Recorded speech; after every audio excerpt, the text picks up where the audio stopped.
Hello मेरे plus two के बच्चों, कैसे हो आप सभी लोग। तो आज हम इस वीडियो के अंदर करेंगे फिजिक्स का इलेक्ट्रिक फ्लक्स जो टॉपिक है। बहुत ही ज्यादा इंपॉर्टेंट टॉपिक होता है। पहले इसके बारे में समझेंगे कि ये होता क्या है। तो बच्चा सारे के सारे जो भी आप वीडियो स्टार्ट कर रहे हो, मैं आपको फिर बोल रहा हूँ कि जिन बच्चों ने इस वीडियो को लाइक सब्सक्राइब नहीं किया पहले तो वो कर दो, बाद में आप इस वीडियो को देखना, ठीक है। चलो नहीं करना ना करो, फिर आप वीडियो देख लो। चलो हम स्टार्ट करते हैं सीधा सीधा टॉपिक। तो इलेक्ट्रिक फ्लक्स होता क्या है। मान लो आपके घर में क्या है, विंडो है, ठीक है। आपके घर में क्या लगी हुई है, विंडो लगी हुई है। तो ये आपके घर की विंडो लगी हुई है। अब इस विंडो से आपके घर में एयर आती है ना, हवा आती है। तो हवा जब आती है तो बाहर तो कितनी सारी हवा है, तो इसमें तो सिर्फ एयर उतनी ही पास होगी जितनी इसकी कैपेसिटी है। जितनी इसकी कैपेसिटी होगी उतनी ही तो एयर पास होगी इसके अंदर। तो इसका मतलब तो अब ये हो गया कि जो ये सरफेस एरिया है, तो ये सरफेस एरिया सिर्फ उतनी ही कैपेसिटी रखेगा या फिर उतनी ही अलाउ करेगा एयर को अपने अंदर से अपने रूम के अंदर एंटर करवाने के लिए जितनी इसकी कैपेसिटी है कि कितनी एयर इसके अंदर से निकल सकती है। मान लो एक पाइप है, तो पाइप इतनी मोटी पाइप है मेरे पास, इसमें से पानी निकालना है। तो बाहर से तो पानी बहुत ज्यादा आ रहा है, ठीक है, ये पानी बहुत ज्यादा आ रहा है, लेकिन इसमें से पानी सिर्फ उतना ही निकलेगा जितनी इस पाइप की कैपेसिटी है। समझ रहे मेरी बात। ये जो नॉर्मल सी बातें होगी। तो अब आपको मेन बात बताने वाला हूं। तो इसी तरीके से मान लो मेरे पास एक ऐसा एरिया है, तो ये मैंने कोई एक एरिया बनाया। अब इस एरिया में से मैंने इलेक्ट्रिक फील्ड निकालनी चाहिए। तो इलेक्ट्रिक फील्ड मेरी इस तरीके से जा रही है। तो ये मेरी इस साइड जा रही है, मतलब प्लस से नेगेटिव जा रही है। ये तो आपको पता ही है डायरेक्शन इलेक्ट्रिक फील्ड की। तो अब इस एरिया में से कितनी इलेक्ट्रिक फील्ड निकलेगी वो आपको पता है। इस एरिया में से सिर्फ उतनी ही इलेक्ट्रिक फील्ड लाइंस, जो इलेक्ट्रिक फील्ड लाइन ये बना रहा हूं, उतनी ही इलेक्ट्रिक फील्ड लाइंस निकलेंगी जितना ये एरिया कैपेसिटी रखता है या जितना ये एरिया अलाउ करेगा। अब अगर देखो बाकी वाली इलेक्ट्रिक फील्ड लाइंस तो बाहर रह जाएंगी, ठीक है, बाहर ही रहेंगी, लेकिन इस एरिया में से सिर्फ उतनी ही इलेक्ट्रिक फील्ड लाइंस निकलेंगी जितना ये एरिया अलाउ करेगा। बस वही बात आ गई। अगर आपको ये बात क्लियर हो गई तो अब इसी को बोलते हैं इलेक्ट्रिक फ्लक्स। मतलब जिस एरिया में से जितनी इलेक्ट्रिक फील्ड लाइन निकलेंगी, मान लो इसमें से निकली 150 इलेक्ट्रिक फील्ड लाइंस एक साथ में निकल सकती हैं, ठीक है। लेकिन इलेक्ट्रिक फील्ड लाइन तो बाहर तो बहुत सारी होंगी, लेकिन निकले इसमें से सिर्फ 150 सकती हैं। अब देखो इसी में से बात करूं तो बाहर जाओगे तो एयर तो बहुत सारी है आपके बाहर एनवायरमेंट में, लेकिन इस विंडो में से तो सिर्फ मान लो कि कुछ वॉल्यूम की ही एयर आपके रूम में आ रही है। तो जब इसकी जितनी विंडो की कैपेसिटी होगी उतनी ही एयर तो निकलेगी ना उसमें से। तो वही बात होगी। अब इस एरिया में से मान लो 150 इलेक्ट्रिक फील्ड लाइंस पास हो रही हैं। तो अब अगर जितनी 150 इलेक्ट्रिक फील्ड लाइंस पास हो रही हैं, तो अब मैं बोलूं कि इलेक्ट्रिक फ्लक्स कितना है, तो आप लिखोगे 150 इलेक्ट्रिक फ्लक्स है। मेरी बात समझ रहे हो। तो यही था। अब देखो दूसरी बात ये, अब इलेक्ट्रिक फील्ड लाइन इस डायरेक्शन में जा रही है, ठीक है। तो मैं बोल रहा हूं कि इस विंडो का जो ये एरिया है, अब इस एरिया की डायरेक्शन किस साइड होगी। तब इस एरिया की जो डायरेक्शन है, अब देखो इलेक्ट्रिक फील्ड लाइंस तो इस डायरेक्शन में जा रही हैं, तो जो एरिया की डायरेक्शन है वो भी तो इसी डायरेक्शन में जाएगा, वो भी तो इलेक्ट्रिक फील्ड लाइन वाली डायरेक्शन में जाएगा। अब एक चीज बता रहा हूं आपको, मान लो इस खिड़की के आगे पर्दा लगा हुआ है, ठीक है, कर्टन्स लगे हुए हैं, तो एयर आ रही है। तो एयर के कारण जिस साइड को एयर जा रही है उस साइड की ही जो आपके कर्टन्स लगे हुए हैं उसी साइड को तो जाएंगे, क्योंकि अब इस एरिया ने जो अपनी डायरेक्शन है एयर के साथ ही तो बना दी। अब ये जो डब्बा है इसमें से एयर निकल रही है, ठीक है।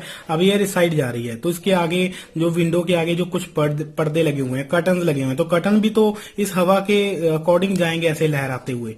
तो इसका मतलब ये हो गया ये पर्दे जो हैं वो हवा के कारण नहीं, जो इस सरफेस एरिया ने जो अपनी डायरेक्शन ली है, हवा की और डायरेक्शन ली है, उसके कारण अब इस एरिया में आने वाली जितनी भी चीजें हैं वो सारी हवा की डायरेक्शन में जाएंगी। तो इसका मतलब अब इस एरिया में से इलेक्ट्रिक फील्ड लाइंस पॉजिटिव से नेगेटिव जा रही है, साइड में जा रही है। तो अब इस एरिया का जो डायरेक्शन होगा वो भी क्या होगा, उसी डायरेक्शन में होगा, इलेक्ट्रिक फील्ड की लाइंस की ओर ही डायरेक्शन होगा। जो एरिया का डायरेक्शन होता है वो हम एन वेक्टर से लिखते हैं। एन मतलब उस एरिया का डायरेक्शन, उस एरिया वो सरफेस एरिया की बात कर रहे हैं, और यूनिट वेक्टर क्या डायरेक्शन बताता है कि उस एरिया का डायरेक्शन किस साइड है, तो वो भी तो इलेक्ट्रिक फील्ड लाइन की ओर होगा। तो मान लो मेरे पास ये मैं एक चीज बना रहा हूं, देखो इधर साफ साफ बनाते हैं। तो मैं ये इधर ये देखो इलेक्ट्रिक फील्ड लाइन इस साइड आ रही है, मान लो एन वेक्टर मेरा ऊपर जा रहा है, तो अब इनका एंगल क्या है 90 डिग्री। तो अब देखो इस एंगल को जो अब ऐसे पड़ा है, तो इस एंगल को मैंने ऐसे रोटेट किया, तो इस डायरेक्शन में रख दिया। अब वही बात हो गई, अब अगर इस एंगल को मैं इस डायरेक्शन में ले जा करके इलेक्ट्रिक फील्ड लाइन के ऊपर ही रख दूं इस तरीके से, तो अब देखो डायरेक्शन भी अब वही हो गई उस एरिया की, और इलेक्ट्रिक फील्ड लाइंस की डायरेक्शन भी वही हो गई। तो अब अगर आप समझ सकते हो तो जो थीटा एंगल इसमें बन रहा है वो कितना होगा, वो थीटा एंगल क्या होगा, 0 होगा। तो बात समझे। अब आपको दो बातें क्लियर हो गई, क्या हो गई कि जितना एरिया में से इलेक्ट्रिक फील्ड लाइन निकल सकती है उतना ही इलेक्ट्रिक फ्लक्स होता है। दूसरा, जब जिस जिस डायरेक्शन में इलेक्ट्रिक फील्ड जाएंगी, देखो क्लोज्ड सरफेस एरिया है, क्लोज्ड साइड में से तो क्लोज है ना, बीच में से ये जो शेड किया हुआ है, ऐसे मान लो बीच में से शेड किया हुआ है, उसमें से इलेक्ट्रिक फील्ड लाइंस निकल रही हैं, जैसे आपकी विंडो होती है, ठीक है, साइड में तो पूरा क्लोज्ड सरफेस एरिया होता है, तो उसी वही बात हो रही है। क्लोज्ड सरफेस एरिया में से निकल रही इलेक्ट्रिक फील्ड लाइन की वजह से उस क्लोज सरफेस एरिया का डायरेक्शन भी इलेक्ट्रिक फील्ड लाइंस की ओर ही हो जाता है। तो जिसके कारण थीटा एंगल जो होता है वो क्या हो जाता है, 0 हो जाता है। जब थीटा एंगल 0 हो जाएगा तब उसके बाद आपको कुछ चीजें पता चल गई। देखो अभी तो मैंने आपको स्टार्टिंग में इस जो टॉपिक का जो थीम है वो प्रिपेयर करवाया, टॉपिक तो अब आगे स्टार्ट होगा। तो इसकी अगर मैं डेफिनेशन लिखनी चाहूं तो डेफिनेशन तो यही लिखूंगा कि इट इज डिफाइंड एज, तो लिख लेना ये, it is defined as the total number of electric field line, total numbers of electric field lines। अब फील्ड लाइन क्या कर रही है, पास कर रही है इलेक्ट्रिक फील्ड लाइन, पासिंग, ये कहां पे लिख दिया मैंने, पासिंग थ्रू, किसके through, given area, passing through given area, जो हमें एरिया दिया गया है उस एरिया में से जो इलेक्ट्रिक फील्ड लाइन निकलते हैं, जितनी निकलेंगी उसको इलेक्ट्रिक फ्लक्स कहते हैं। अब उस एरिया का, क्लोज सरफेस एरिया का भी जो एंगल है और उसका जो डायरेक्शन है वो भी इलेक्ट्रिक फील्ड की ओर है, जिसके कारण थीटा एंगल अब क्या हो गया, 0 हो गया। अब आगे देखेंगे कि आगे क्या क्या एक्सप्रेशंस बनते हैं, वो सारा हम क्लियर करेंगे। ठीक है जी, चलो बेटा। जो मैं बात कर रहा हूँ वो ये है कि अब एरिया की डायरेक्शन किस साइड में होगी, तो एरिया की डायरेक्शन भी तो उस साइड ही होगी ना, इस वाले जो सरफेस एरिया है इसकी डायरेक्शन भी तो इलेक्ट्रिक फील्ड लाइंस की ओर ही तो एरिया की डायरेक्शन होगी बेटा। मैं समझ रहे हो मेरी बात। अगर मैं जेन्युइन सी बात करूं कि इस विंडो से हवा क्रॉस हो रही है, वो इधर से इस साइड को जा रही है, देखो इस डायरेक्शन से जा रही है, तो आप क्या बोलोगे कि हवा जो है इस डायरेक्शन में जा रही है, तो विंडो का अब जो माउथ है, विंडो का जो एरिया है वो उसकी डायरेक्शन के साइड होगी, वो भी तो उसी डायरेक्शन में होगी ना बेटा। एक जेन्युइन सी बात है, अज्यूम करो इस चीज को, ठीक है। आप ऑपोजिट थोड़ी चल सकते हो, आप इधर से फिर फूंक मारो, अपने माउथ से फूंक मारो, क्या वो इस साइड जाएगी, नहीं जाएगी। इसका मतलब सरफेस एरिया की डायरेक्शन भी और इलेक्ट्रिक फील्ड लाइन की डायरेक्शन भी दोनों एक साइड में है, तो इलेक्ट्रिक फील्ड डायरेक्शन भी एक साइड में है। और एन जो होता है, एन हम डोनेट करते हैं, ये एन वेक्टर, एन को हम लिखते हैं एन वेक्टर, देखो यूनिट वेक्टर है, ये हम डायरेक्शन के लिए लिखते हैं, ठीक है। एन का मतलब हो गया direction of surface area, surface area की डायरेक्शन किस साइड हो गई, वो भी अब क्या हो गई, इस साइड में हो गई। अब इलेक्ट्रिक फील्ड लाइन भी इस साइड में है, डायरेक्शन जो सरफेस एरिया की डायरेक्शन है वो भी इस लाइन में है, तो इसका मतलब अब जो थीटा एंगल बन रहा है इन दोनों के बीच में वो कितना बन रहा है बेटा, देखो दोनों एक साइड में है, इलेक्ट्रिक फील्ड लाइन भी इस साइड में है, एरिया की डायरेक्शन भी इस साइड में है, तो थीटा एंगल, मान लो अब यहाँ पे डायरेक्शन थी, यहाँ पे इलेक्ट्रिक फील्ड है, ये इलेक्ट्रिक फील्ड लाइन है और ये डायरेक्शन ऑफ एरिया है, तो यहाँ पे बन रहा है 90 डिग्री। अब ये फिर ऐसा हो गया, अब बन रहा है 30 डिग्री, अब करते करते अब ये बिल्कुल इलेक्ट्रिक फील्ड लाइन के ऊपर आ गया, तो यहाँ पे वही उड़ रहा है, तो थीटा एंगल अब कितना हो गया, यहाँ पे 0 बन रहा है। मेरी बात समझे, ये थे दो बड़े मेन पॉइंट। तो यहाँ पे आपके पास अब दो पॉइंट आ गए, क्या कि जो इलेक्ट्रिक फील्ड लाइन की जो डायरेक्शंस होती हैं वो पॉजिटिव से नेगेटिव होती है, ठीक है, पहली बात तो ये तो आपको मैंने पहले से कराया। और दूसरी बात, अब अगर इलेक्ट्रिक फ्लक्स देखना है तो इलेक्ट्रिक फ्लक्स में जो सरफेस एरिया का डायरेक्शन होगा वो भी कहाँ होगा, along with electric field line, electric field line के अलोंग ही होगा। तो दो पॉइंट क्लियर। अब हम इसको करेंगे डिराइव, तो कैसे डिराइव करते हैं, तो बेटा इलेक्ट्रिक फ्लक्स को हम फाई से लिखते हैं, फाई का साइन ये होता है, इसको हम क्या लिखेंगे, इलेक्ट्रिक फ्लक्स, तो ये इलेक्ट्रिक फ्लक्स होता है, इसको हम फाई से लिखते हैं। तो ये बात क्लियर हो गई। अब दूसरी बात, अब हम जो इलेक्ट्रिक फ्लक्स निकालना है, पूरा टोटल इलेक्ट्रिक फ्लक्स निकालना हमें लिए डिफिकल्ट हो जाता है, तो हम छोटे से छोटा इलेक्ट्रिक फ्लक्स निकालेंगे, इतना एरिया लेकर के, छोटा एरिया लेकर के हम इलेक्ट्रिक फ्लक्स जब निकालते हैं तब हम डी फाई जो फाई है इसको भी हम डी फाई लिखेंगे, क्योंकि डी का मतलब स्मॉल इलेक्ट्रिक फ्लक्स, तो स्मॉल इलेक्ट्रिक फ्लक्स हमारे पास ये आ गया। अब ये किसके इक्वल होगा, ये हमारा इक्वल होगा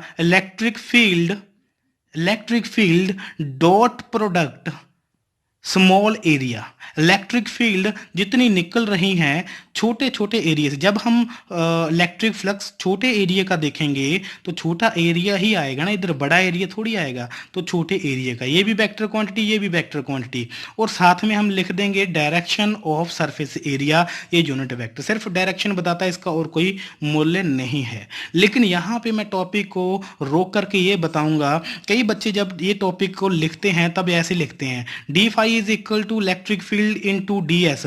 वो बोलते हैं कि अब इस इनटू का और इस डॉट का कोई मतलब है ही नहीं, तो ये सेम बात होती है। तो मैं आपको बताना चाहता हूँ ये ऐसी गलती कभी नहीं करना, ये सेम बात नहीं होती। चलो हम दोनों एक्सप्रेशंस को लेके चलेंगे, ठीक है जी, दोनों एक्सप्रेशंस को लेके चलेंगे और दोनों के साथ निकाल के देखते हैं कि इलेक्ट्रिक फ्लक्स किस में आता है। तो मैंने आपको क्या बोला, दोबारा से रिवाइज करवाता हूँ, जितने एरिया में से जितनी इलेक्ट्रिक फील्ड लाइन निकलेंगी और उतनी ही इलेक्ट्रिक फील्ड लाइन जितनी निकल रही है उतना ही इलेक्ट्रिक फ्लक्स माना जाता है। उस एरिया का इलेक्ट्रिक फ्लक्स उतना ही होगा जितनी इलेक्ट्रिक फील्ड लाइंस निकल रही हैं, ठीक है जी। अभी हम जो निकाल रहे हैं वो डी का मतलब छोटे छोटे एरिया के लिए, छोटे एरिया के लिए ये एस होता है, ये सरफेस एरिया होता है। छोटे एरिया के लिए छोटा इलेक्ट्रिक फ्लक्स निकाल रहे हैं, छोटे एरिया में से कितनी इलेक्ट्रिक फील्ड लाइन निकल रही हैं, ठीक है बेटा, समझ रहे हो मेरी बात। अब दोनों एक्सप्रेशन लेके लिखेंगे, क्योंकि कई बच्चे इनटू लिख देते हैं, कई बच्चे डॉट लिख देते हैं, उनको लगता है कि डॉट और इनटू में कोई फर्क नहीं होता। बहुत बड़ा फर्क है, बहुत बड़ा मेजर फर्क है। चलो देखते हैं कैसे लिखेंगे।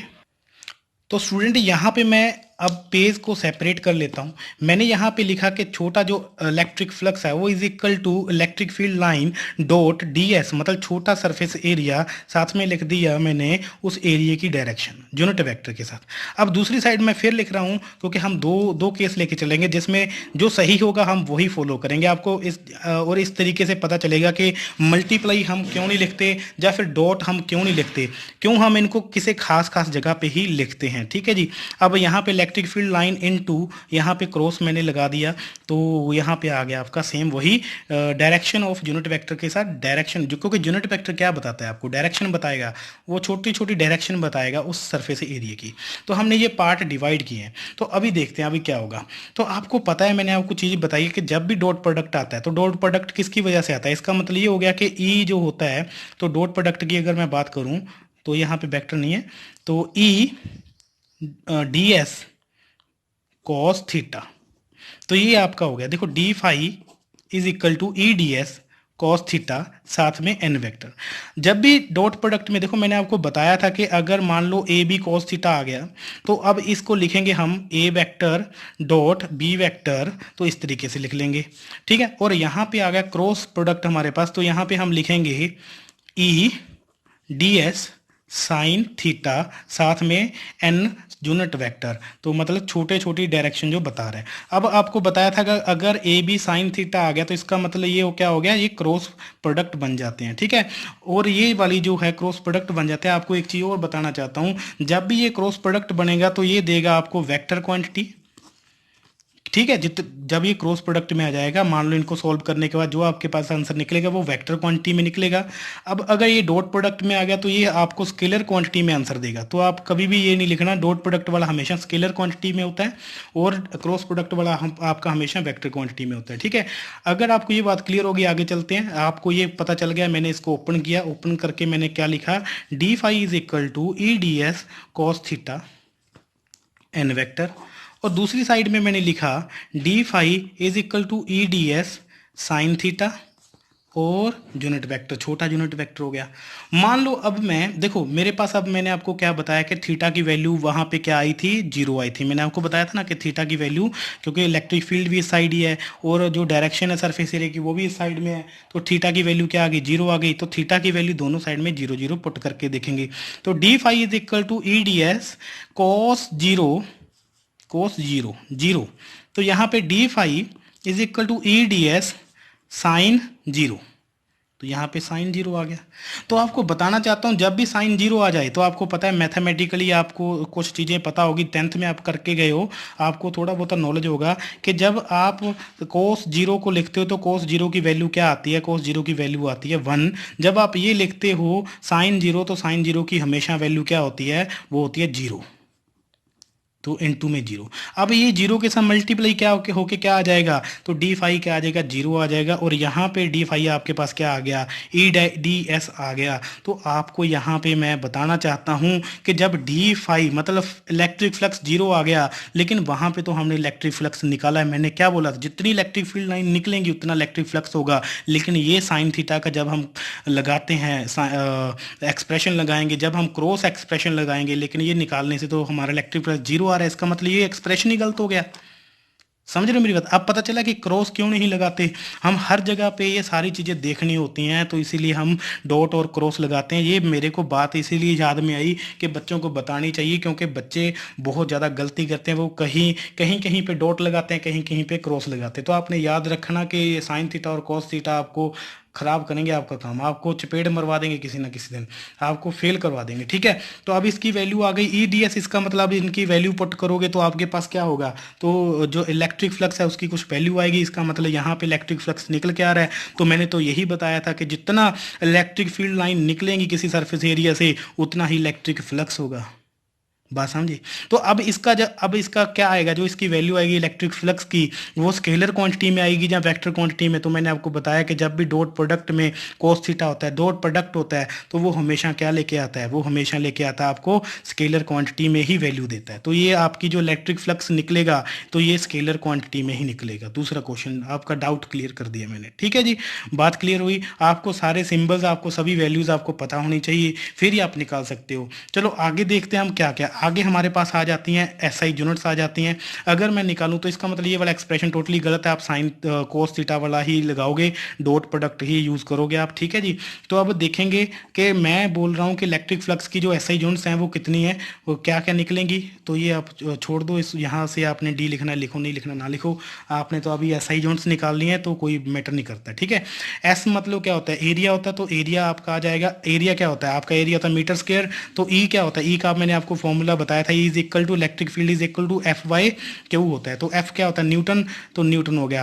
क्यू क्या होता है, चार्ज क्या होता है, कूलम। अब कूलम ऊपर जाके क्या हो जाएगा, देखो मैं आपको यहाँ पे लिख के दिखा रहा हूँ। तो फोर्स क्या होते हैं, न्यूटन में लिखते हैं, और चार्ज को हम कूलम में लिखते हैं। कूलम ऊपर जाके क्या आ जाएगा, कूलम -1 मीटर स्क्वायर आ जाएगा। तो ये आपकी थी एस आई यूनिट्स हो गई। अगर डायमेंशन निकालनी है तो डायमेंशन ईजिली निकाल सकते हो। तो कैसे निकालोगे, तो आपको मैंने बताया था, देखो एफ की वही फॉर्मूला लगाओ, एफ बाई क्यू आ गया। तो एफ की क्या होती है, m(L(T)-2।